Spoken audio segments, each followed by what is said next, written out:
Om Ajnanatimidandasya Jnananjana Shalakaya Chakshurun Militam Dhena Tasmai Shri Gurave Namah.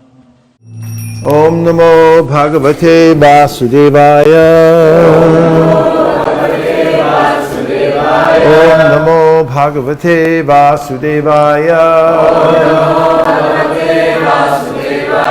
Om Namo Bhagavate Vasudevaya. Narayanam Namaskritya Naram Chaiva Narottamam Devim Sarasatim Vyasam Tato Jayamudiraye. We're reading from the Srimad Bhagavatam, Canto 1, Chapter number 4, which is the appearance of Sri Narada. This is text number 1. Vyasuvacha iti bruvanam samstuya muninam dirghasatrinam Riddha kulapati sutam Bhavracha shaunakau bravid Vyasuvacha iti bruvanam samstuya Muninam dirghasatrinam Vriddhakulaspati sutam Bhavracha shaunakau bravid Vyasadeva Uvacha said Iti thus Bruvanam speaking Samstuya congratulating Muninam of the great sages Dirgha prolonged Satrinam of those engaged in the performance of sacrifice. Vridha, elderly. Kulapati, head of the assembly. Sutam, unto suta-goswami. Bahuracha, learned. Shaunaka, of the name Shaunaka. Abravid, addressed. Translation: on hearing Suta-Goswami speak thus, Shaunaka Muni, who is the elderly, learned leader of all the rishis, engaged in that prolonged sacrificial ceremony, congratulated Suta-Goswami by addressing him as follows. Purport by His Divine Grace. As he heard it from Shukadeva Goswami and also realized it personally. Personal realization does not mean that one should, out of vanity, attempt to show one's own learning by trying to surpass the previous acharyas. He must have full confidence in the previous acharya, and at the same time he must realize the subject matter so nicely that he can present the matter for the particular circumstances in a suitable manner. The original purpose of the text must be maintained. No obscure meaning should be screwed out of it, yet it should be presented in an interesting manner for the understanding of the audience. This is called realization. The leader of the assembly, Shaunaka, could estimate the value of the speaker, Sri Suta-Goswami, simply by his uttering Yataditam and Yatamati. And therefore, he was very glad to congratulate him in ecstasy. No learned man should be willing to hear a person who does not represent the original acharya. So the speaker and the audience were bona fide in this meeting where Bhagavatam was being recited for the second time. That should be the standard of recitation of Bhagavatam, so that the real purpose can be served without difficulty. Unless this situation is created, Bhagavatam recitation for extraneous purposes is useless labor both for the speaker and for the audience. Vyasavacha iti bruvanam samstuya uninam dirga satranam vridhakula patisutam vahracha shaunaka brave. On hearing Suta-goswami speak thus, Shaunaka Muni, who was the elderly learned leader of all the rishis engaged in that philosophical sacrificial ceremony, congratulated Suta-goswami by addressing him as follows. So this is an important subtlety of the etiquette amongst the Vaishnavas is being mentioned here, that the most senior of the devotees stood up to congratulate Suta-goswami. Of course, he's congratulating him because one who has followed the process of Krishna consciousness throughout his or her life and has achieved success in the process is to be honored and congratulated, as mentioned by Rupa Goswami in Upadeshamrita, where he says, Krishneti yasa giritam manasadriyeta dikshasti che pranatidishcha bhajantamisham shushushaya bhajana bhigyam ananyamanya nindari shunya hridamipsita sangalabhya. There he mentions 3 levels of devotees and how we should interact with them. The first is those who can say Hare Krishna. Hare Krishna. And Mahaprabhu himself said, if one time I hear someone say Hare Krishna, then I consider that person to be the best out of the whole population. And of course we hear from the Bhagavatam how valid this is from Devahuti when she says, Aho bata shva pachato gariyan yad jivagre vartate nama tubhyam tepus tapaste juvuhu sasna arya brahmana trunama grananti yete. Anyone who can say Hare Krishna even one time is considered to have already passed the bar exam. If somebody's a high court judge, you know they went to law school. So similarly, if someone says Hare Krishna, you know they've already performed ritual sacrifices, gone to all the holy places, and have performed Vedic rites, they've studied the Vedas, etc. Because this is the culmination. This is the import. So, if someone can say Hare Krishna in one's mind, Krishneti yasa giritam manasadriyeta, we show respect from within the mind. And then dikshasti che pranatibisha bhajantamisha. If someone has accepted diksha, it means that when someone develops faith in the process of devotional service, in the beginning there's faith, adau shada tata sadhusangata bhajana kriya tato narta nivriti tato nishta ruchi stata. The beginning is adau shraddha, means faith, and faith means shraddha shabdi vishwas kahe sudra dana shoy krishni bhakti koila sarva karma krita hoy. One has this abiding understanding that by chanting Hare Krishna, I'm watering the root of my existence. I told that to somebody yesterday, that if you chant Hare Krishna, then all the other parts of your life will be nourished. And he believed me. So he had a little faith. Actually, this is the impetus of the devotee, that sarva karma krita hoy, by chanting Hare Krishna, living the life of a devotee, then everything else is accomplished. So this a faith is a very rare thing, and after one gets faith, adau shraddha tata sadhusanga, one seeks out a devotee association, and from that association one becomes inspired for bhajana kriya, or a regulated life in devotional service, because everything else is simply chaos that ends very poorly. So bhajana kriya is the beginning of very auspicious life. One accepts initiation, and with the vow to chant Hare Krishna.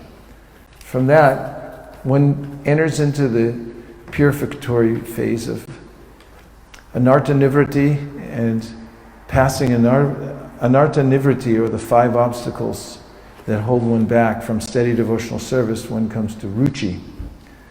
And so this person who's engaged in the process diligently after accepting initiation should be offered physical, bodily obeisances, either like this, or like that, or like that.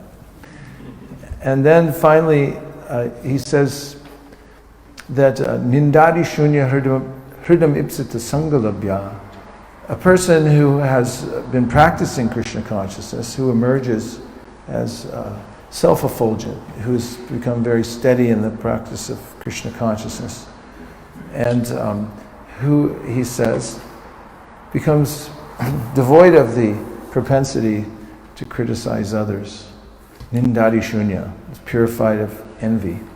That person should be listened to, served, and one should seek such a person's association. So there are gradations of ways in which to associate with devotees mentioned by Srila Rupa Goswami.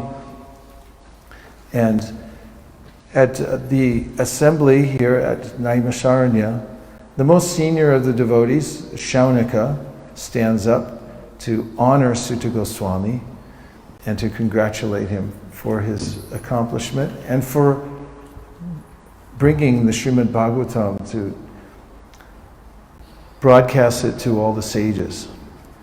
And this is an etiquette, or I should say, etiquette is something that Krishna and Lord Chaitanya Mahaprabhu were keen about and displayed themselves.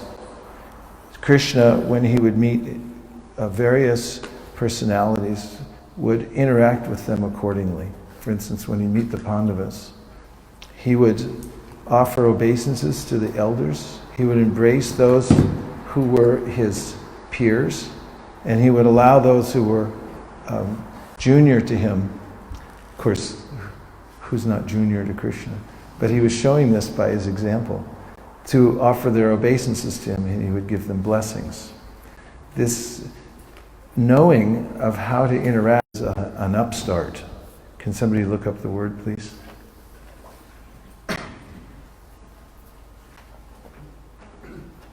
You better be quick, though, because Dakshina will get on my case.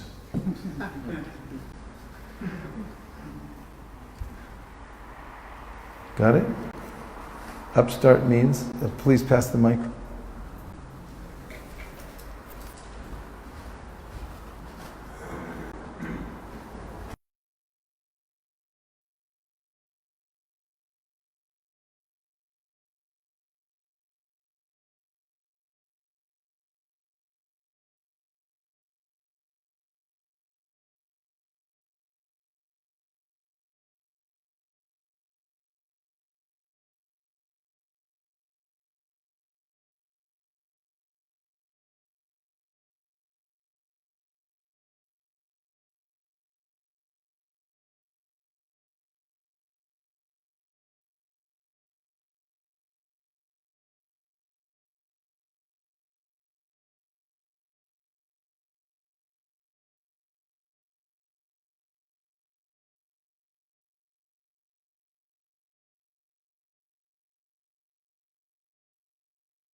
Acharya. Of course,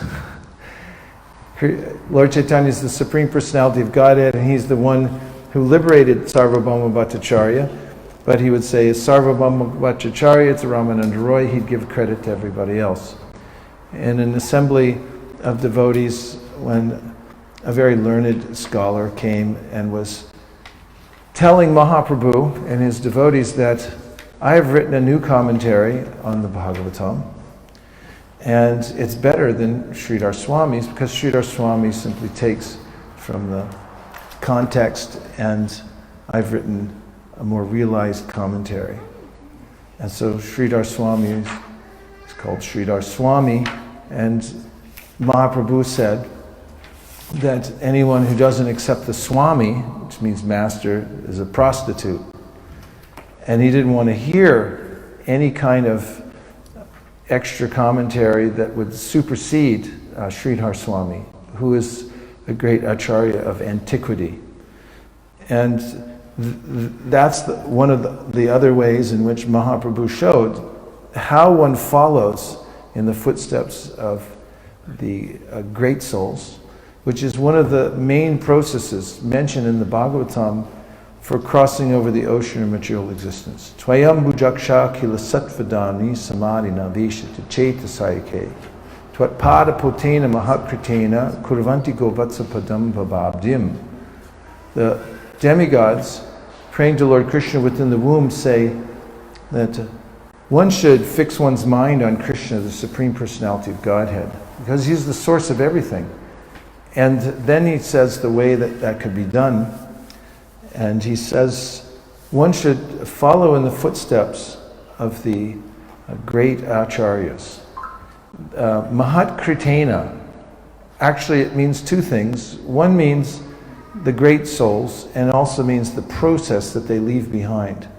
Because great devotees, they develop a process through which they can go back to Godhead, and they leave it behind so that everybody else can take advantage of it.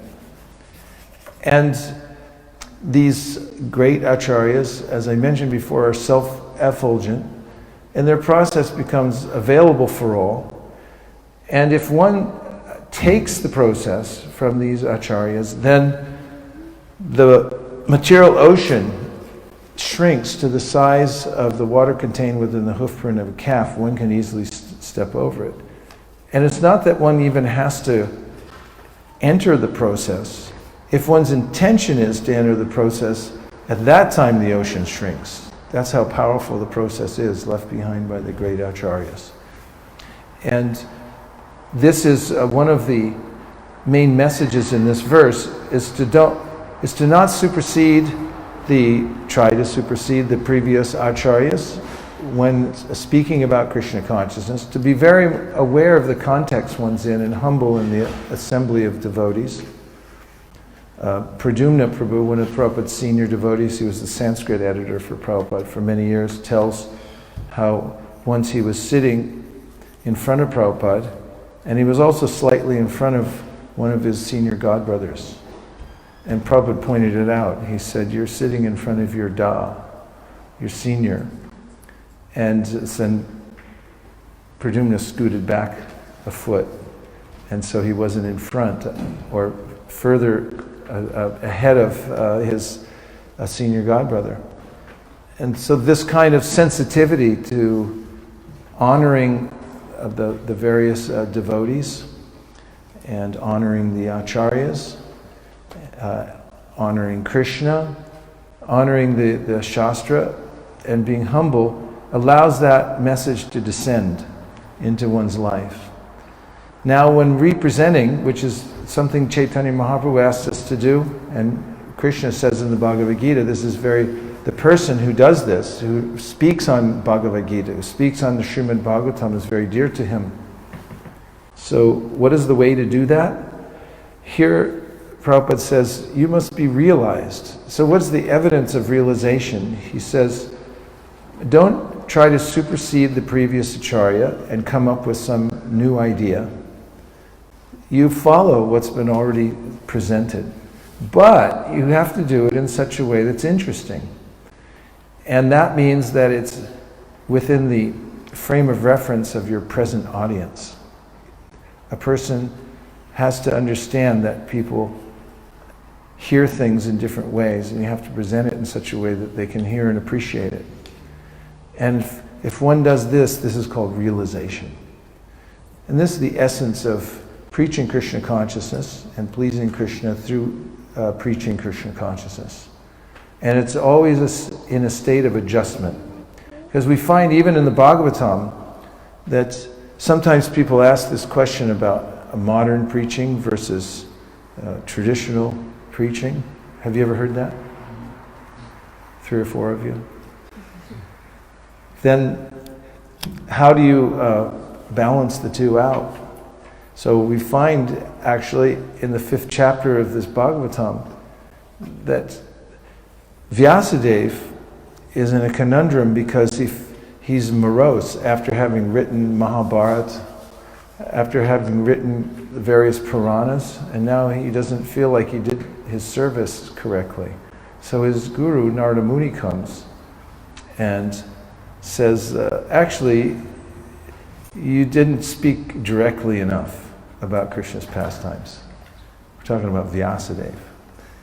So if it can happen to Vyasadeva, it can happen to anybody. At the same time, someone can simply come in and speak so directly that it's over the head of the audience. Prabhupada adjusted various words. For instance, in the second canto of the Bhagavatam, Anumapakai, that famous purport in which he tells the process for introspection, how you can see how you're not your body and how there's the Supreme Personality of God sitting next to you in your body. He calls the Paramatma the super spirit.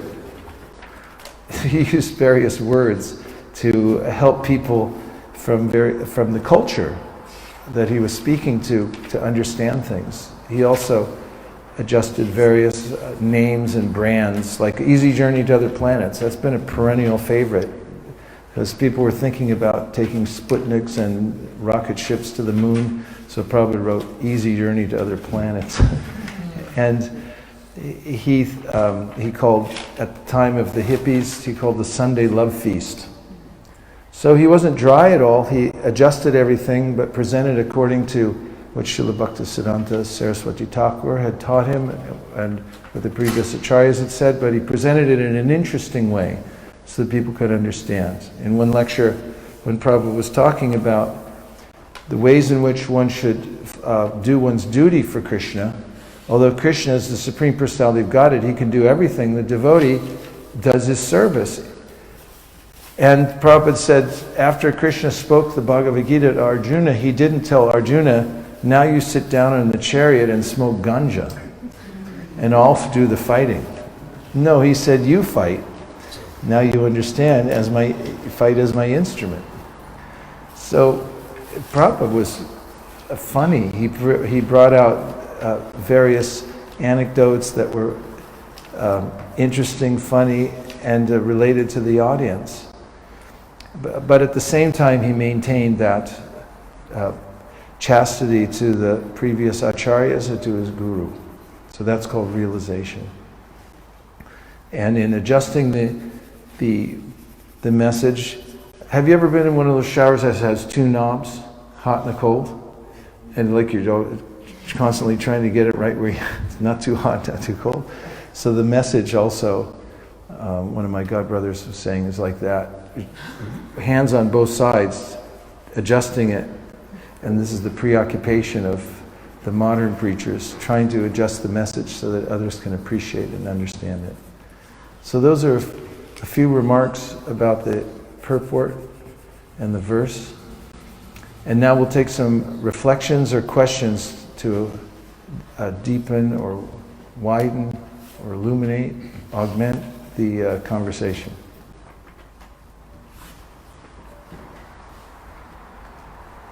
Yes, Prabhu. Thank you for the class. I have a question to a related point. We all often hear and read that we should not imitate previous acharyas, but we should follow in their footsteps. So Prabhu, if you can elaborate to help me understand the difference. Okay.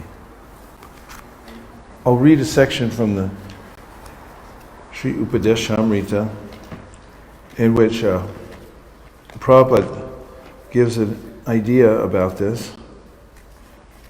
And he writes, the Krishna conscious movement prescribes 16 rounds daily because people in the Western countries cannot concentrate for long periods of time while chanting on beads. Therefore, the minimum number of rounds is prescribed. However, Srila Bhaktisiddhanta Saraswati Thakur used to say that unless one chants at least 64 rounds of japa, 100,000 names, he is considered fallen, patita. According to his calculation, practically every one of us is fallen. But because we are trying to serve the Supreme Lord with all seriousness and without duplicity, we can expect the mercy of Lord Sri Chaitanya Mahaprabhu, who is famous as Patita Pavana, the deliverer of the fallen.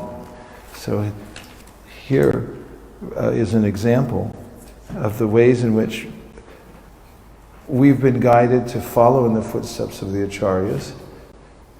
We've been prescribed the process of chanting Hare Krishna. But Prabhupada noticed that in the West, people couldn't chant 64 rounds every day. So therefore he adjusted it to 16 rounds and then told everyone to engage in a lot of service at the same time. So the activity is the same, but it's adjusted so that one can accommodate it. The principle's the same, but the detail's different. Prabhupada mentions this also in the case of Dhruva Maharaj. Dhruva Maharaj was 5 years old. He went to the forest. He then went on a fasting program that got more and more severe every month. He was only eating some of these little monkey fruits, and then after a while he was only eating leaves, yum yum, and then he was only taking air, and he did something that nobody else could do. At least I'll speak for myself. It's not something I could do, eat monkey fruits for a month. And what to speak of leaves and air. So Prabhupada mentions there that we should take the spirit of Dhruva Maharaj, his enthusiasm for devotional service, to make progress, but we have to do it according to scale. It's a matter of calibration. You have to see, can I follow the same spirit according to what I can do?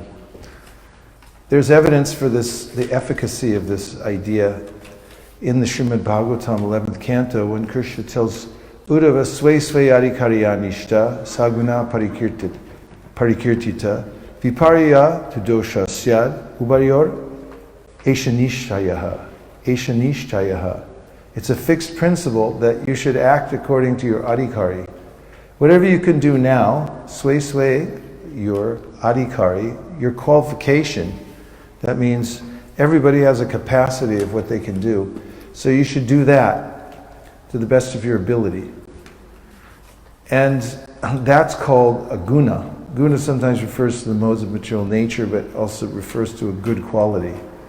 And then he says, viparyaya, the opposite to dosha sad, a fault, means that you try to do more than you're qualified for. Of course, Bhaktivinoda Thakur then says in his Chaitanya Shikshamrita that if you do less than you're qualified for, that's also a fault.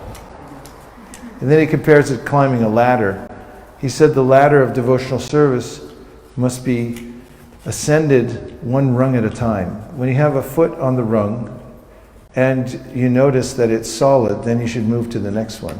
He said if you try to run up the ladder really fast, you might slip and fall. He said, but if you move too slowly, your progress will be distant. So you have to keep moving. So I mentioned this in a way of calibration. All the principles are the same. We're following Dhruva Maharaj. We're following the acharyas and what they've done.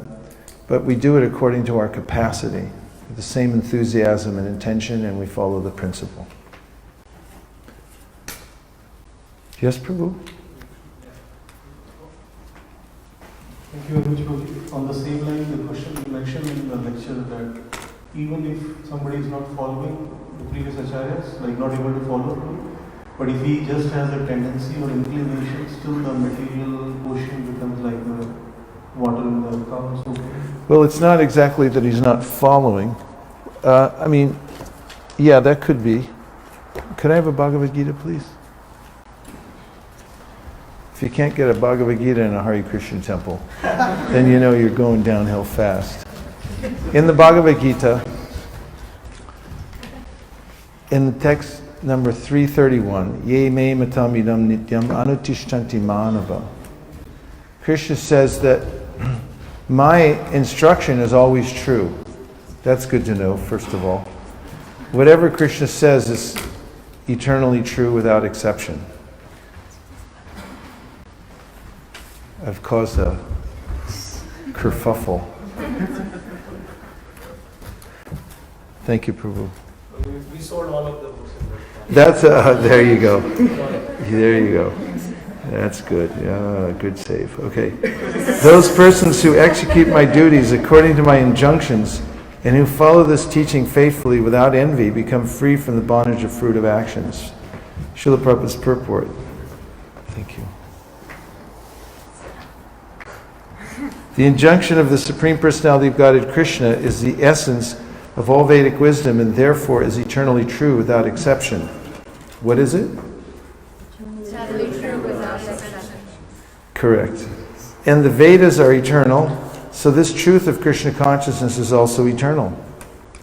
One should have firm faith in this injunction without envying the Lord. There are many philosophers who write comments on the Bhagavad Gita but have no faith in Krishna. They will never be liberated from the bondage of fruit of action. But an ordinary man with firm faith in the eternal injunctions of the Lord, even though unable to execute such orders, becomes liberated from the bondage of the law of karma. In the beginning of Krishna consciousness, one may not fully discharge the injunctions of the Lord. But because one is not resentful of this principle and works sincerely without consideration of defeat and hopelessness, he will surely be promoted to the stage of pure Krishna consciousness. Thank you.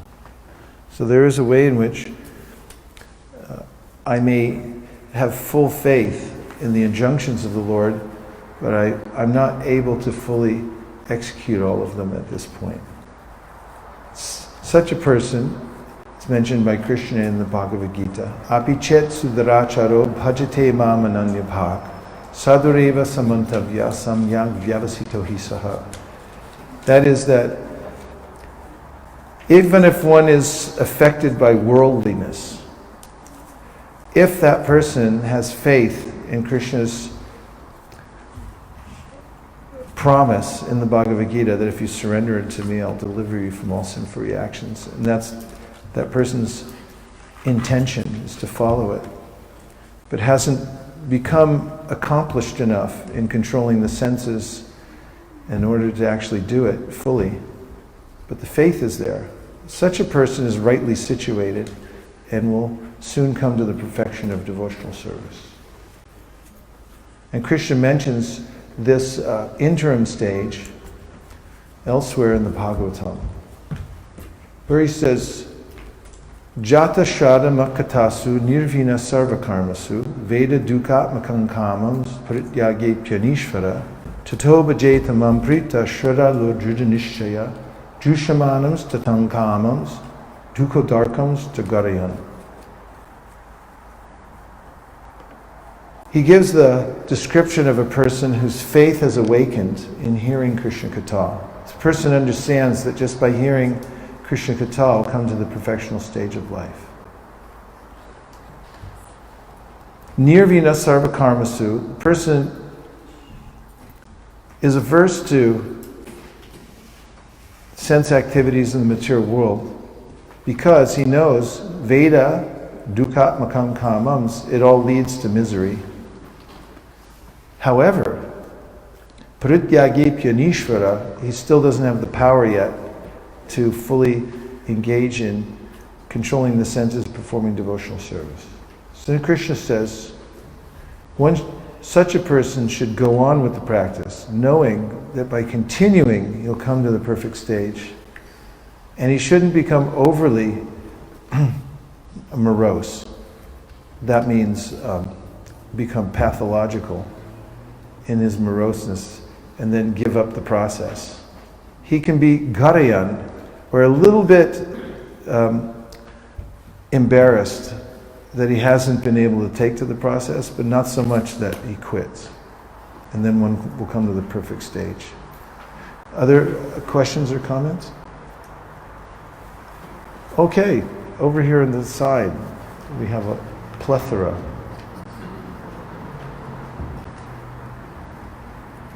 I took away these following points, which I really elaborated to myself. Don't be arrogant. Don't try to surpass your superiors, my superiors. Don't speak out of line. Follow in line with the disciplinary succession, but in such a way that is interesting to our audience. Thank you. You know, that reminded me of a pastime of Chaitanya Mahaprabhu and Jagadananda Pandit. Jagadananda was staying with Mahaprabhu, and Sanatana Goswami came to join Mahaprabhu. He had become a little diseased because of drinking bad water in the jungle on his way there. So he had these sores on his body that would ooze. And when Mahaprabhu would see Sanatana Goswami, he had so much affection for him that he would always embrace him. And Sanatana Goswami was horrified by this because the oozing sores on his body were putting some discharge on the transcendental body of Chaitanya Mahaprabhu. So he would try to avoid Mahaprabhu, and Mahaprabhu would forcibly embrace him. So Sanatana Goswami had this idea that when the Ratha Yatra starts, in the presence of Mahaprabhu, I'll jump in front of the wheel and commit suicide. And this was his idea for attaining perfection, because he thought to himself that I'm of no use. I can't perform service. If the pujaris touch me, they won't be able to go in the temple. I'm offending Mahaprabhu because of the horrible nature of my body. And I came here for spiritual upliftment, but it's simply become reversed. And then one day when Sanatana Goswami was associating with Haridas Thakur at his hut, Mahaprabhu showed up there. He used to do that every day, to come see Haridas. And then he mentioned extemporaneously to Sanatana Goswami, said, I don't approve of this committing suicide. And Sanatana Goswami was startled because of the omniscience of Mahaprabhu. No one else knew this idea. And then Mahaprabhu said, if I could attain perfection by committing suicide, I would have done it millions of times already. Then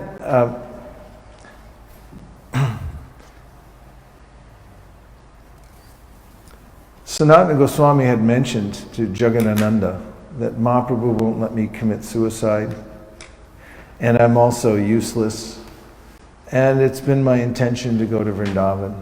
So Jagadananda said, yeah, you should go to Vrindavan.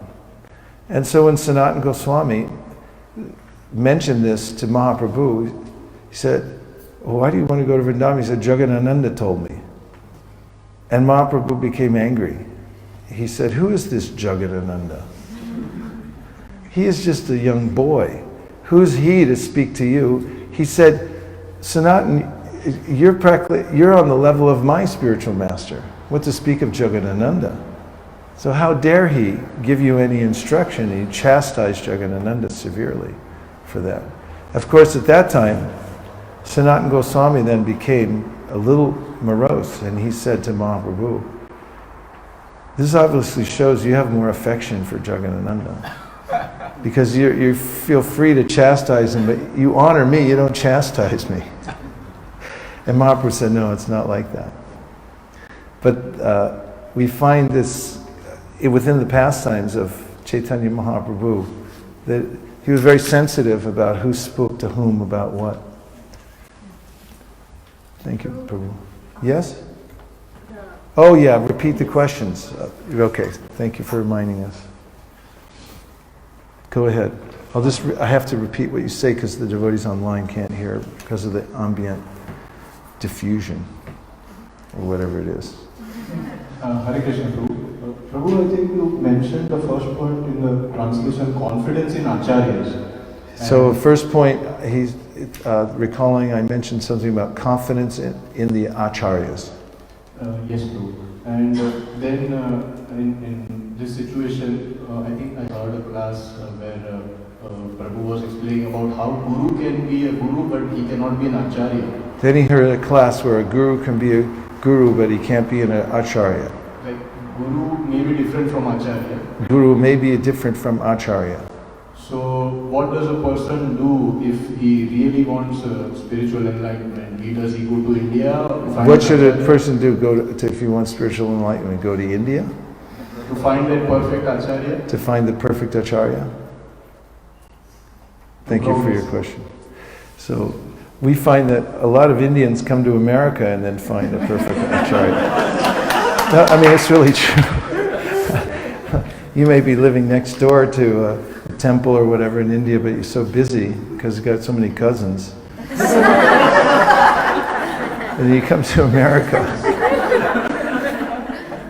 And then suddenly, someone comes up and says, "Hey, Hare Krishna. Remember Krishna?" And then you come to the temple and take to Krishna consciousness. Well, really, it's a matter of discrimination. These are not absolutely technical terms, guru and acharya. They can be used in that way, but they're general terms. Guru, as Prabhupada, I was listening this morning, getting ready for Mangalarti, Prabhupada was just saying this morning, he quoted Chaitanya Mahaprabhu, Jare Dako Thai Haha Krishna Upadesh Amaragnai Guru Hanatara Adesh Hayatara Adesh. He said Mahaprabhu gave this order to everybody. He said, become a guru and preach Krishna consciousness. Prabhupada then said, so what does it mean to become guru? It's not a very difficult thing. It means you repeat what you hear from the guru. Don't concoct anything. It's very much in line with what was said today. And Prabhupada would frequently give the example that a child doesn't know what a microphone is, but if the father who does tells the child this is a microphone, and then the child says this is a microphone, then the child got it right. See, dogma is not always wrong. Dogma is not always wrong. People sometimes take it in a pejorative sense, oh, that's just dogma. But everyone follows dogma to one degree or another because we can't go back and do all the research ourselves. But to your question, a guru and acharya actually means the same thing. Acharya means someone has good achar, means good behavior. It teaches by example. If somebody's teaching by example, then acharya. Of course, you could then be, in another context, you could say acharya with a capital A. Means there are self-effulgent acharyas that are named in the Srimad Bhagavatam. The Mahajanas are listed in the 6th canto of the Srimad Bhagavatam. And these are acharyas. These are the acharyas. They're not a acharya, they're the acharyas. They're specifically mentioned because they, through the empowerment of Krishna, showed such an important lesson from their lives that everyone else will follow that from now on. And someone may say that, well then I want to be one of those Mahajans. Well, you can follow in the footsteps of the Mahajans, but I mean, Dhruva Maharaj, as I mentioned before, is a special case. And it happened. It actually happened that he was a young boy. He went to the forest. He did everything he did, and then he met Krishna, and then he became the recipient of his own Vaikuntha planet in the material world. I mean, did you do that? And so, it requires a modicum of humility to understand that there are greater personalities than myself. Oftentimes people don't like that. I was in Santa Cruz and I was showing someone the Bhagavad Gita and he said, I don't want the commentaries. I said, these are from the previous acharyas. And I don't want the previous acharyas because I am the acharya. That they don't want people don't like the idea. And Prabhupada mentioned it in 331 that I just cited. People oftentimes, they have some scholarly expertise. So then they use that to present their own version of Bhagavad Gita without the process of humility, of taking a spiritual master, following the footsteps of the acharyas in a simple way. And therefore they get it wrong. This is one of the demoniac tendencies in the material world. This is mentioned by Krishna in the 7th chapter of the Bhagavad Gita, in which he says, Namam duskritinamura prapadyante naradama maya aprita jnana asuram bhavamashrita. He names 4 kinds of people with a bad attitude, to say the least. And one of them is maya aprita jnana, which means someone that they have some brain power, but because they're envious of Krishna and they don't follow in the footsteps of Krishna, then they're out of alignment with the teachings and they get it wrong and they mislead a lot of people. Just to answer your question, however, No, you don't have to go to a special country to find a guru. What you have to do is develop an intense desire to know the truth. Because Krishna is the guru. He's the Adi Guru. This is mentioned in the 8th canto of the Bhagavatam. There is no other guru except Krishna. If somebody represents Krishna, that person also becomes guru because they're representing Krishna. And the minute they stop representing Krishna accurately, they're no longer a guru. So a guru is somebody who follows Krishna, period. That's it. So a guru is somebody who speaks Bhagavad Gita the way Krishna meant it and the way he said it. And if you do that, you're a guru. And if you want to find a guru, you have to have an intense desire to know Krishna. And you can be in the middle of Antarctica. And if you develop an intense desire to know Krishna, then Krishna will arrange for a guru to show up on a bobsled with those barking dogs. And it will practically run into you, even though you're the only 2 people in Antarctica at the time. And this actually happened with Dhruva Maharaj. Dhruva Maharaj was just a little boy, and he left the palace with the intention of going to find God in the forest. And now he meets Narada Muni suddenly. The text says that the reason they met was because Narada Muni overheard the conversation with Dhruva and his mother. And Prabhupada said, how's that possible? He wasn't even there. And then he recounts how the super soul's within everyone's heart. And when he notices that somebody is absolutely sincere and resolute about moving forward in spiritual life, even if they have no idea what that means, then Krishna hears that and he arranges for such a person to meet a guru. And there's 3 kinds of gurus mentioned in the Chaitanya Charitamrita. There's the Vartmana Pradakshaka Guru. That means the one who first shows you the path. My Vartmana Pradakshaka Guru was one of my friends from high school, Richie Corsa. He brought me my Back to Guided magazine. He didn't even like it. He told me he got ripped off by the Hare Krishnas.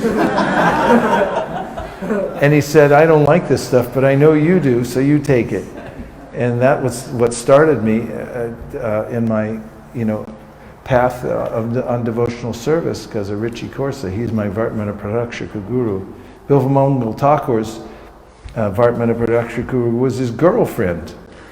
He was going to visit his girlfriend regularly, and one night, it was a stormy night, and she couldn't believe he actually made it, because there was like a typhoon going on outside.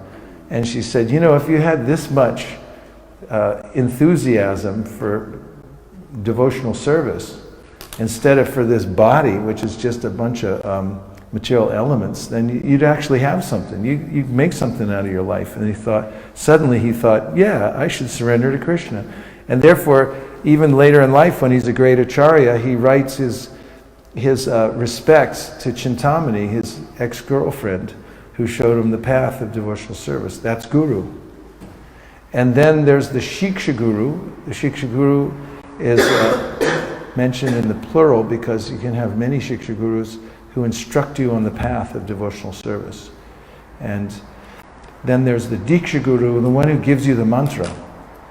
And you have to accept the mantra out of humility from a Vaishnava.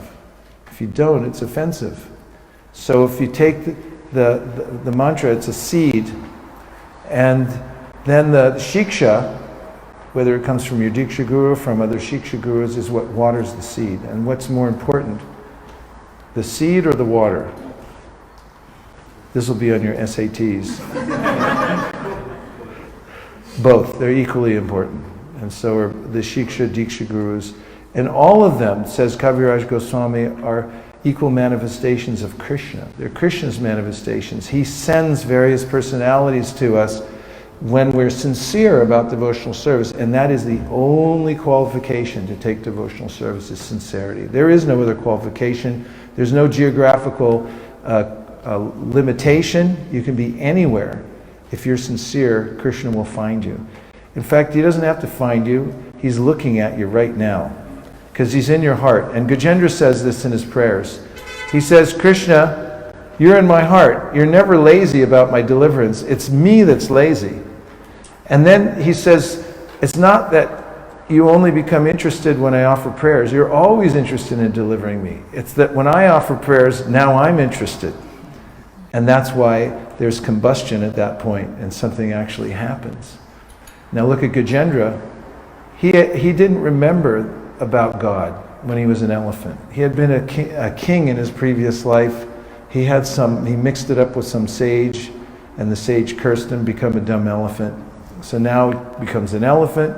He forgets all about everything, and he's just hanging out and doing elephant stuff all day long. And he goes there and he's playing around with his family, and he's thinking like, life's pretty good. I'm an elephant. And the next thing, he's got a crocodile on his leg, and he's getting dragged down. And you know that feeling?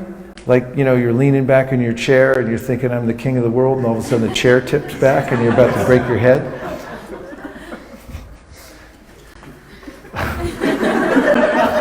That's how Gajendra felt suddenly, that, oh my God, this is it. And so he didn't remember God, he didn't remember theology, he didn't remember anything, but he did remember the shlokas he memorized in his last life. And they came to him by the grace of the Supreme in his heart.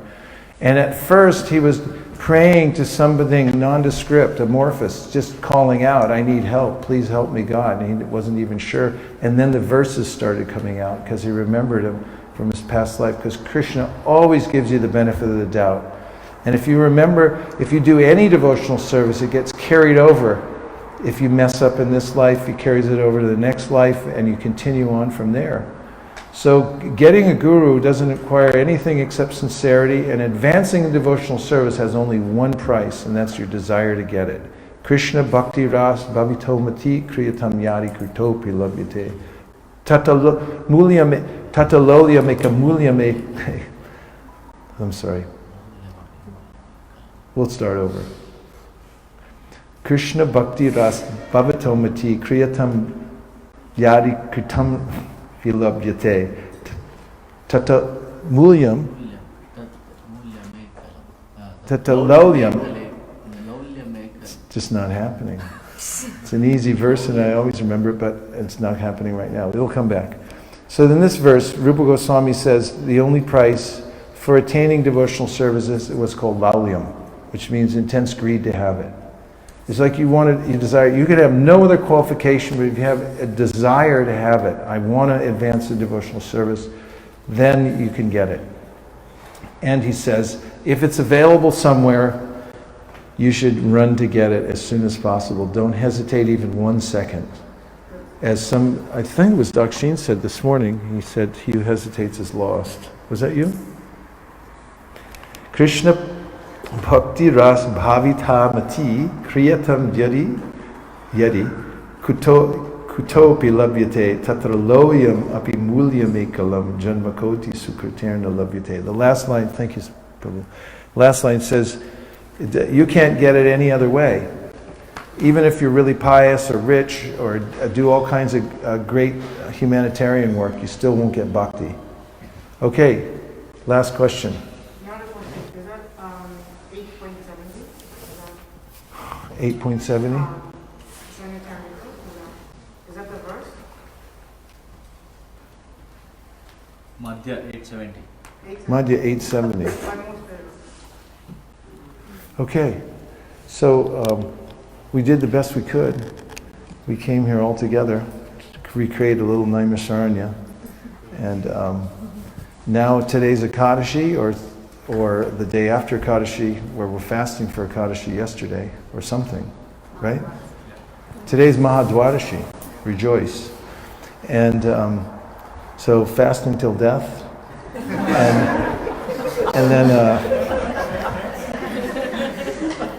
And then we have all kinds of programs all day long, and a great opportunity to make advancement all together here with all full facility.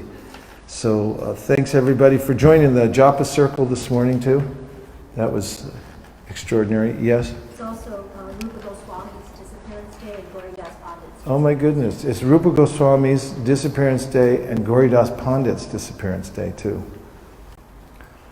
Anyway, we'd say more about that, but we got the hook. So, thank you very much.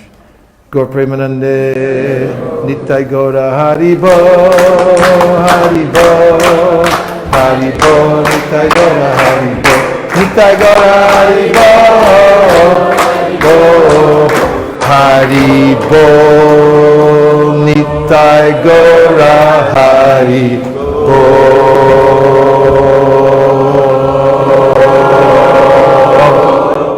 No, you have to stop immediately at the end. It has a special effect. We'll do it one more time. Gaur Premanande, immediately stop. No carrying over. Gaur Premanande, Nitai Gaura Haribo, Haribo, Haribo, Nitai Gaura Haribo,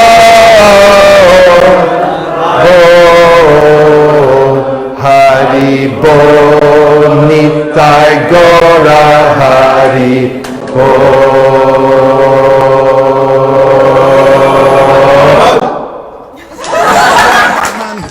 Nachari Armarman, Nachari Armarman, Nachari Armarman, hey, Nachari Armarman, Nachari Armarman, Nachari Armarman, Nachari Armarman.